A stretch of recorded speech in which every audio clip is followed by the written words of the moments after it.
सबसे तेज और सटीक गौरव इंडिया समाचार। अभी जो आप वीडियो देखेंगे वो वीडियो कल्याण ईस्ट के कोले गांव की है, जहां पर भगवाधारी आतंकवादी मुसलमानों को धमकियां दे रहे हैं कि वो कोले गांव खाली कर दें।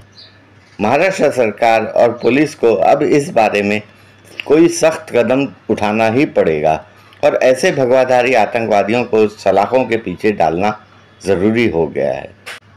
अब देखना यह है कि जिस प्रकार से ये भगवाधारी आतंकवादी मुसलमानों को धमकियां दे रहे हैं, सरकार और पुलिस उन भगवाधारी आतंकवादियों के साथ किस प्रकार से निपटती है, क्योंकि जब तक ऐसी मानसिकता वाले लोग रहेंगे महाराष्ट्र की शांति भंग करने का काम ये लोग बहुत करते रहेंगे। अब आप ये वीडियो देखें और ख़ुद फैसला करें कि भगवाधारी आतंकवादी किस हद तक जाग चुके हैं। ये आज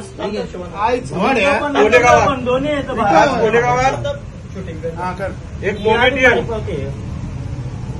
त्याचे काही आपले जसे मंडळ असतात त्याचे काहीतरी कमिटी आहेत आणि या कमिट्या वाढवण्यासाठी हे कोलेगावात जेवढे मुसलमान आहेत तेवढे मुसलमानांची हे पावत्या पडून त्या मंडळामध्ये यांना सामील करतात आणि हेच लोक पुढे आता जसं ते बोलतो ना मूत्र जिहाद, लव जिहाद वगैरे ऐकलेलं, पण पहिल्यांदा आता मूत्र जिहाद यांनी केलं।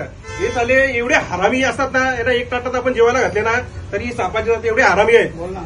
याच्या तर कोलेगावातील सर्व मुसलमान मोमेटियन जे आहेत आई झवाडे त्यांना मी सांगतो की येत्या महिन्याभरात 5-6 महिन्यात सगळे जेवढे भाडोत्री विकत घेतले यांनी एकदा स्वतःहून जावं, नाहीतर आमच्या गावचे सगळे आता युवक आहेत सगळे हे तुम्हाला घरातनं मारून बाहेर काढतील। म्हणून सगळ्या मुसलमानांना माझं आव्हान आहे की लवकरात लवकर आपण कोलेगाव खाली करावा, नाहीतर आम्ही आता त्याला खाली करणार आहे एका महिन्यात। सगळ्या मुसलमानांना माझं आव्हान आहे आणि सगळ्यांना सांगतो जे मालक आहेत, जे रूमवाले गाववाले आमचे, त्यांना पण माझं आव्हान आहे, जर त्यांनी नाही केलं ना त्यांची लढण्याची हिंमत आमच्यात आहे, त्यांना कसं खाली करायचं ते आम्ही बघू। तू आज आहे इसके बाद